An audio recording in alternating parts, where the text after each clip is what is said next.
On est au 10, c'est ça? Le dernier, c'est moi qui l'ai fait, c'est ça? Ok.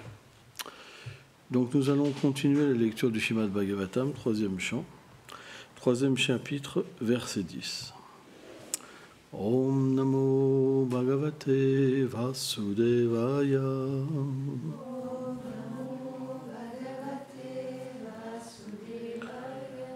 Om Namo Bhagavate Vasudevaya.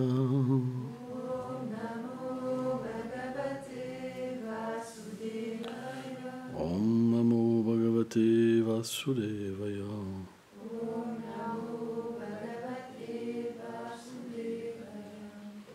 Karam Magadam Salvadin Manikeram Datapuram Ajigana Soyam Divyam Swapum Shamtejam Adishat. Traduction. Quand Kalayavana, Jarashanda, Salva et les autres assiégèrent Mathura avec leurs armées, Shri Krishna prit l'initiative de les faire tuer par Muchukunda et Bhima. Il répandit ainsi la gloire et le renom de ses dévots. Commentaire. Après que le Seigneur ait tué Kamcha, la ville de Mathura fut assiégée par les armées de Kaliyavan, de Jarashanda et de Shalva. Afin de glorifier ses défauts, Krishna s'enfuit de la ville, d'où son nom de Rangocho. Et il laissa ses dévots tels Muchukunda et Bhima affronter les agresseurs et les vaincre.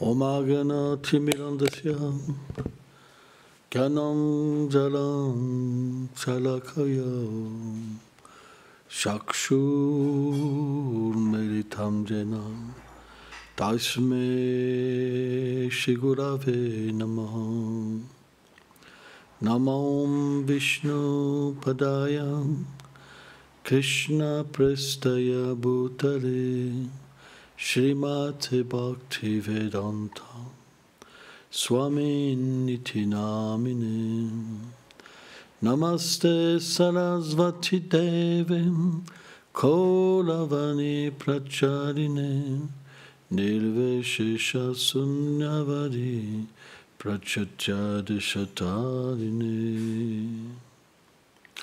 C'est la nature de Krishna que de glorifier ses dévots.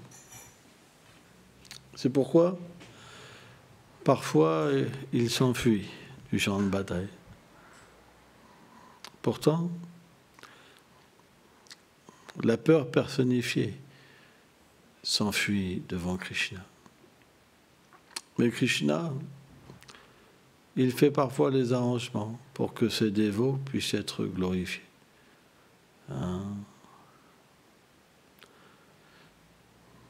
On voit dans la vie de Srila Prabhupada, quand Srila Prabhupada est arrivé à Boston et qu'il a écrit cette prière merveilleuse,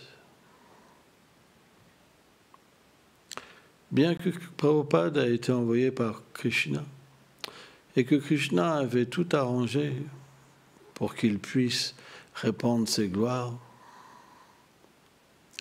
Krishna aurait pu aussi le faire par lui-même, puisqu'il est dans le cœur de tous les êtres. Il peut, s'il désire, raviver la conscience de tous les êtres en un seul an et les délivrer de l'influence matérielle. Pour ça, Prabhupada, dans cette prière, il dit « Tu es celui qui les conditionne, mais parce que ton énergie t'appartient. Maya Dakshina Prakriti, elle t'appartient. Mais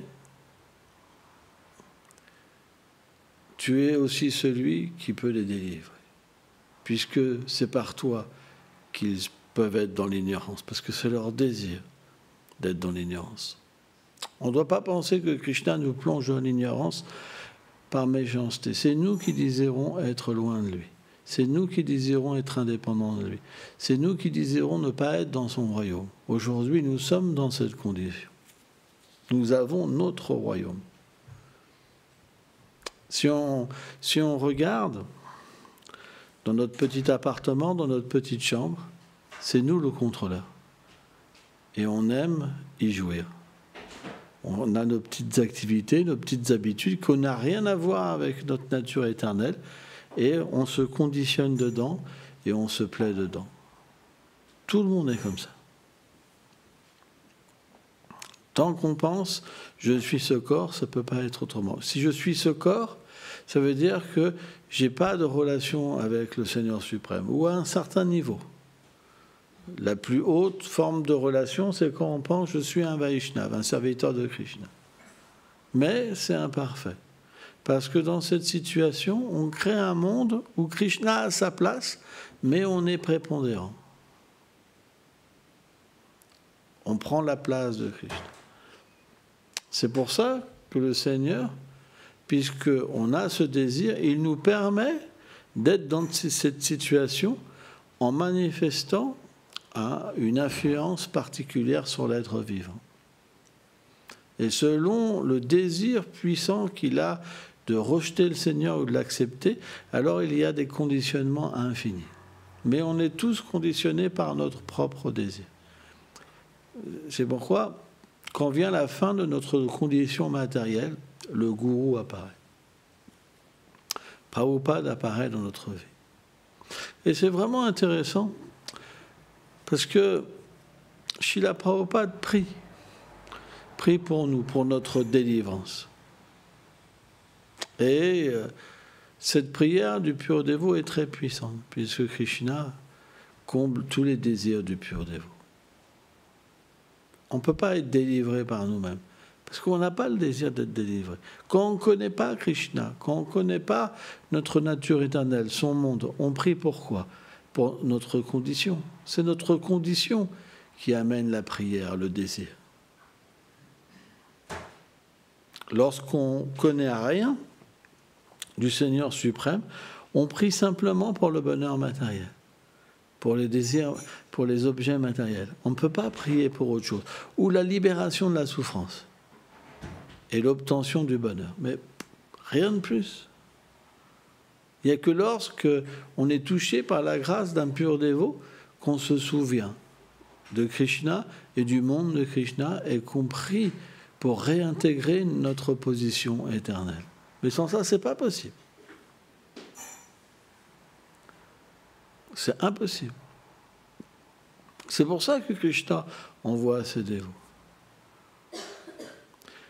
Et lorsqu'il les envoie, il les dote de pouvoirs particuliers.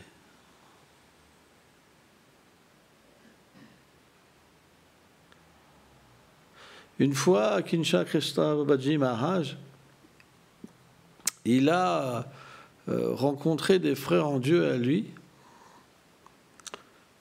Alors, il y avait Bon Maharaj qui avait été prêché en Angleterre. Et il avait reçu le même ordre de Bhaktisiddhanta Saraswati Prabhupada, de prêcher en Occident. Et il lui a posé la question. Toi, tu as reçu l'ordre, tu as été là-bas, mais tu n'as pas eu le résultat. Bhaktivedanta Swami Prabhupada, il a été là-bas et il a eu le résultat. Qu'est-ce qui diffère de toi et de lui? Pourtant, Bon Maharaj est un grand dévot du Seigneur.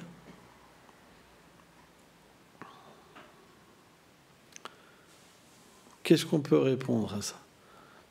On ne peut pas mettre un Vaishnava au-dessus d'un autre. Et pourtant, Prabhupada a une position particulière. Parce qu'il a réussi. Je répéterai ça le jour où on va faire le festival de Prabhupada. Un jour, des disciples de Ramanujacharya, de la Sri Sampradaya, ils ont été voir les disciples de Prabhupada. Il dit, mais qui est Prabhupada? On sait que certains dévots, ils sont le Seigneur lui-même qui vient. Et le Seigneur lui-même, quand il a prêché ses gloires, il a répondu dans l'âme. Mais lui, il a répondu dans le monde entier, qui il est. C'est plus encore. Qui il est. Et les disciples Prabhupada ne savaient pas répondre. Parce que il faut être un grand Vaishnava pour comprendre qui est le gourou. Vous ne pouvez pas savoir qui est le gourou si vous n'êtes pas un pur serviteur, si vous n'avez pas un pur amour pour le gourou. Ce n'est pas possible. Parce que le gourou se révèle quand vous avez un pur amour pour lui. Vous pouvez avoir un certain amour. On parle d'un pur amour. Vous êtes prêt à tout sacrifier. Ou quand vous vous faites reprendre, vous goûtez le nectar. C'est rare. Le gourou peut vous châtier, mais vous êtes toujours satisfait.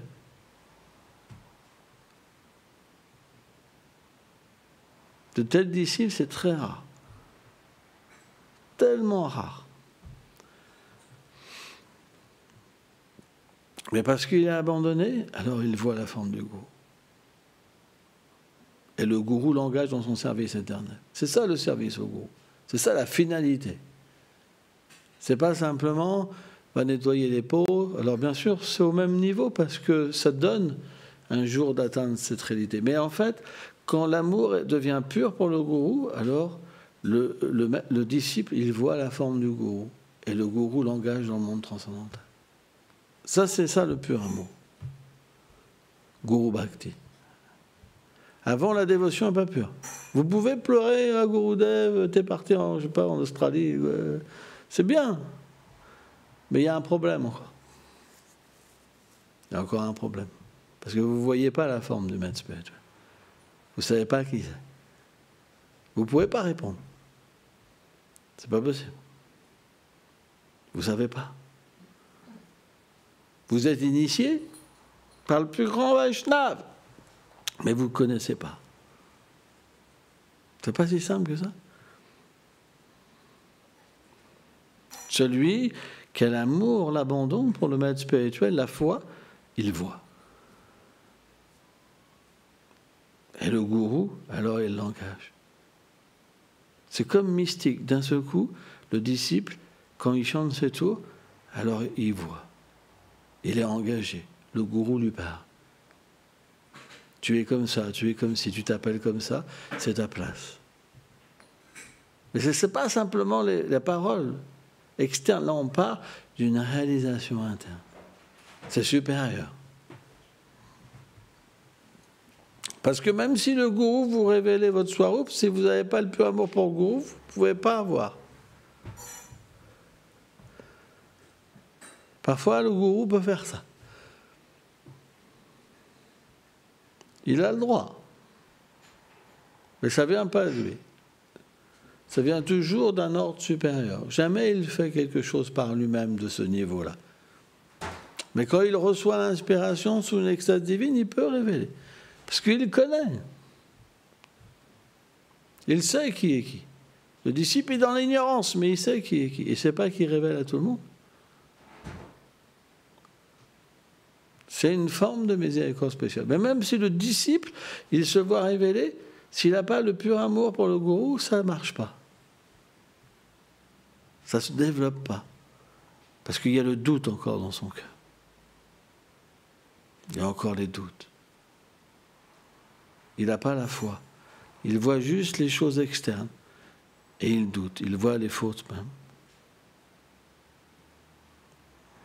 C'est pourquoi on doit toujours, avec le maître spirituel, avoir une révérence. Quand on est trop proche, ça brûle. Quand vous vous fâchez contre le gourou, alors c'est fini. On doit toujours faire attention. Dès que vous critiquez le gourou, c'est fini votre vie spirituelle. Fini.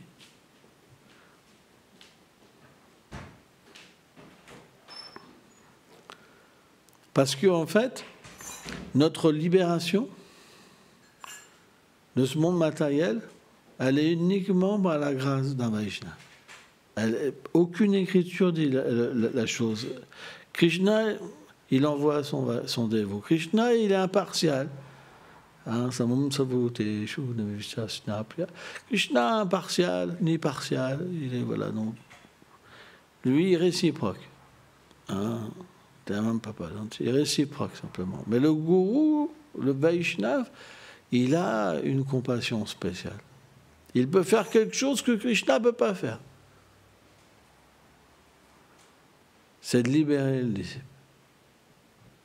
C'est pourquoi adorer Krishna directement, ça ne donne pas ce résultat-là. Parce que Krishna réciproque simplement avec votre dévotion et votre désir. Si votre désir n'est pas pur, si votre dévotion n'est pas pure, Krishna ne vient pas. C'est la nature du Seigneur. Combien de personnes prient Dieu? Des milliards. Combien sont conscientes de leur relation éternelle avec le Seigneur, de sa forme, de son nom, de ses divertissements? C'est insignifiant, c'est très peu. Mais lorsque on prie le pur dévot, Prabhupada, alors la magie apparaît. Tout est possible. C'est pour ça qu'on a besoin du pur dévot. Ça ne marche pas sans ça.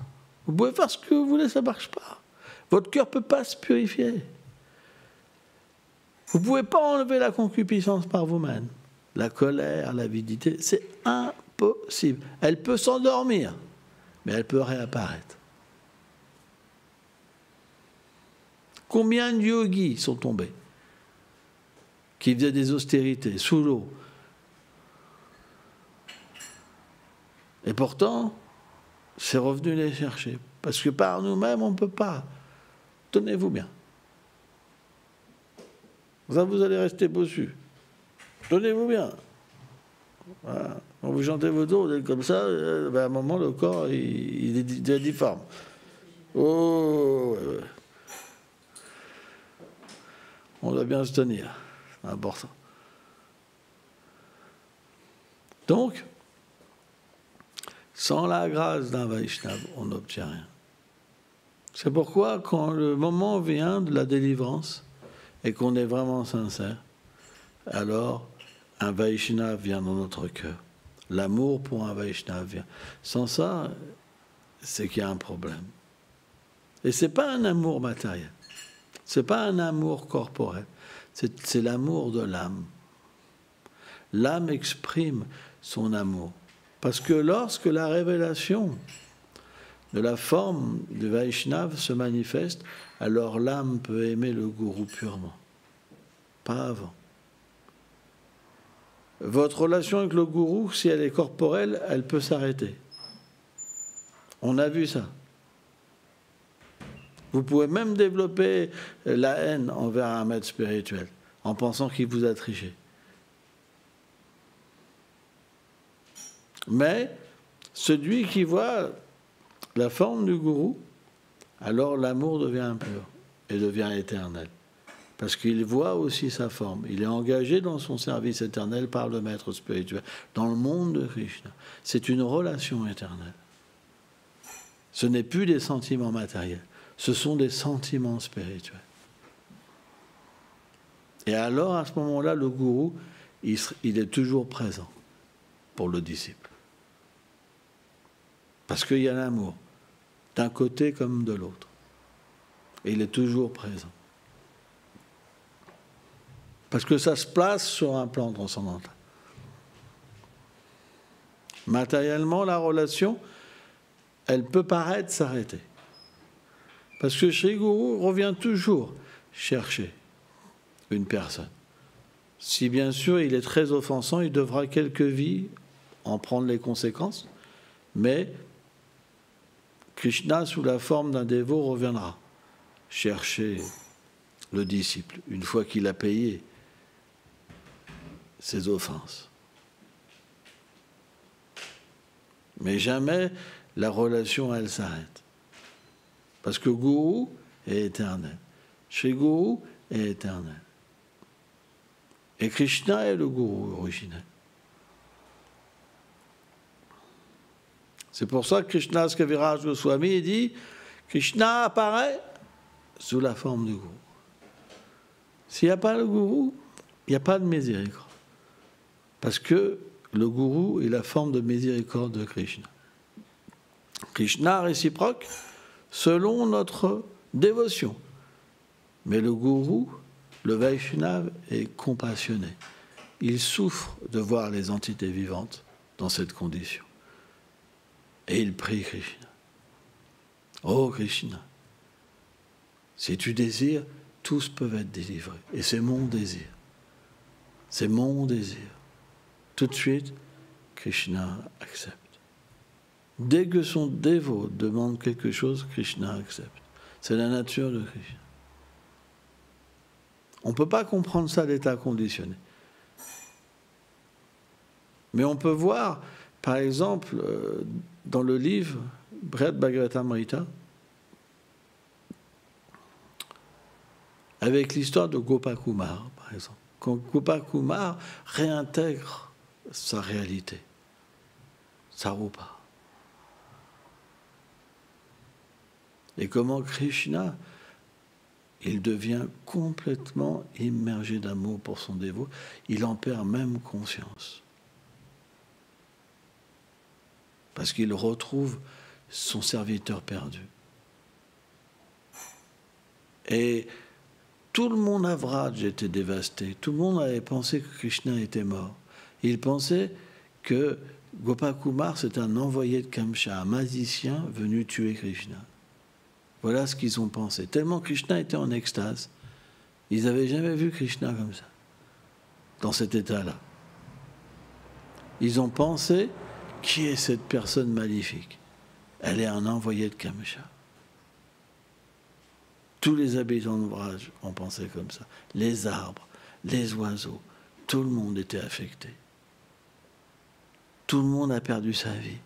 Parce que Krishna, il semblait être mort. Même Balaram était affecté. Mais parce que Balaram est aussi le Seigneur suprême, il a compris les sentiments de Krishna. Et donc il a dit à Sarupa, enlace Krishna et parle-lui avec amour. Et à ce moment-là, Krishna est revenu. Il est sorti de son samadhi, de son amour pour son dévot, qui était trop fort à l'intérieur de lui-même, et il a refait surface. Et à ce moment-là, tout le monde était heureux. Et il a amené sa rupa partout.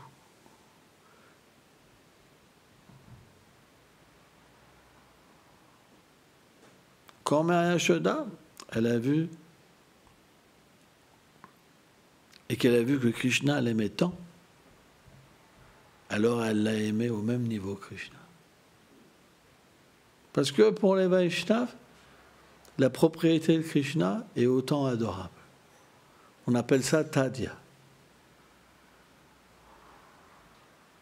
Shiva a expliqué que ça.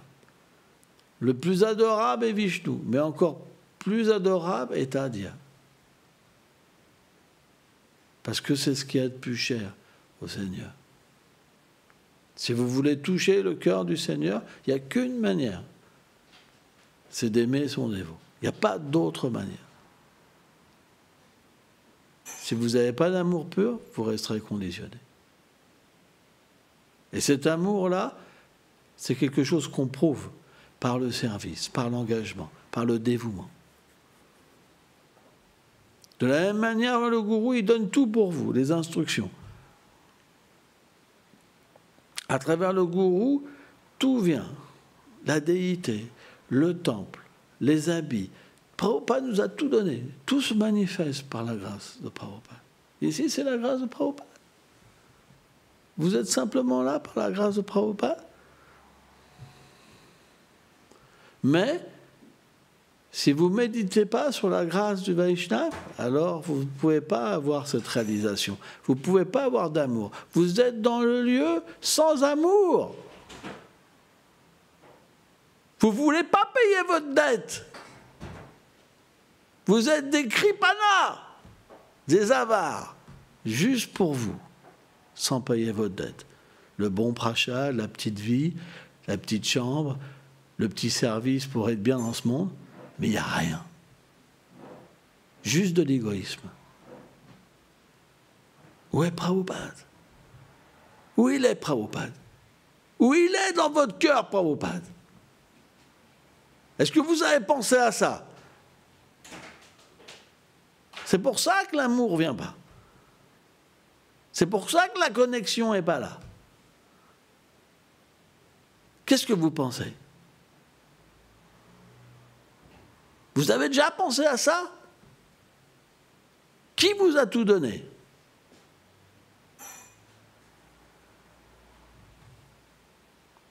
Si vous n'y pensez pas, vous êtes comme un fils indigne. Le père vous donne tout, mais vous lui dites même pas merci. Pas d'amour, pas de méditation, rien. Zéro. Vous chantez vos tours, mais vous n'êtes même pas sous le refuge de Prabhupada. Vous faites une activité, vous n'êtes pas sous le refuge de Prabhupada. Des ingrats. Qu'est-ce qu'il reçoit un ingrat? Il ne reçoit rien du tout. Juste son ingratitude. C'est pour ça qu'il n'y a pas de connexion. C'est pour ça qu'il n'y a pas de réalisation. Vous ne trichez pas tout seul.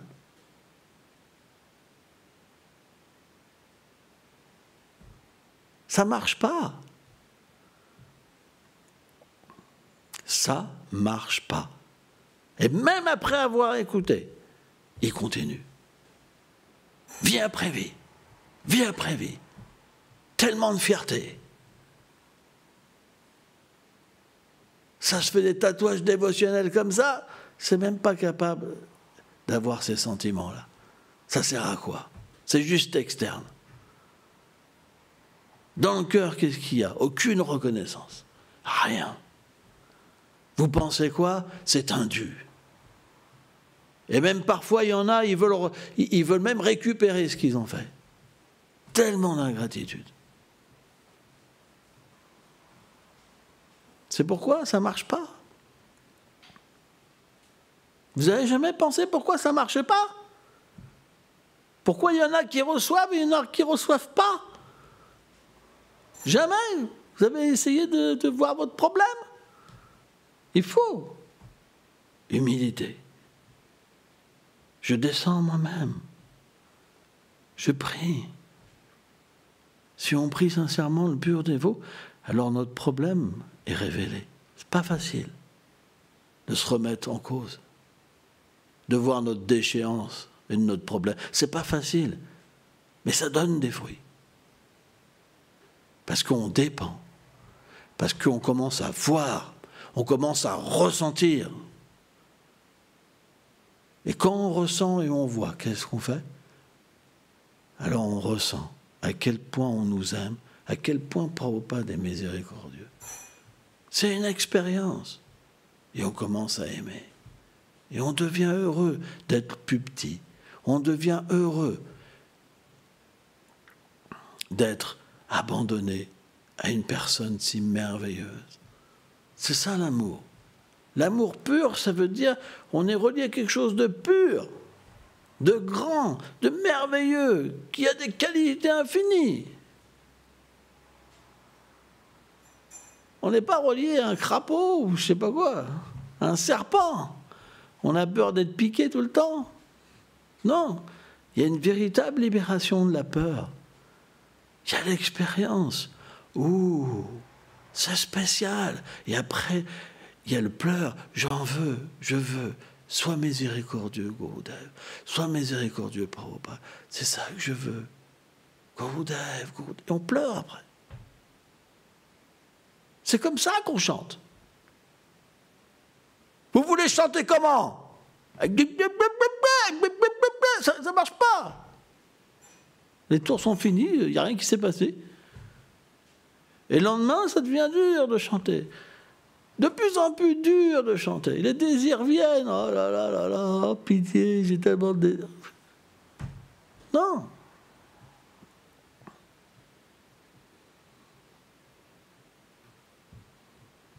C'est tout ça parce qu'il n'y a pas de pleurs. On ne comprend pas ce qu'on fait.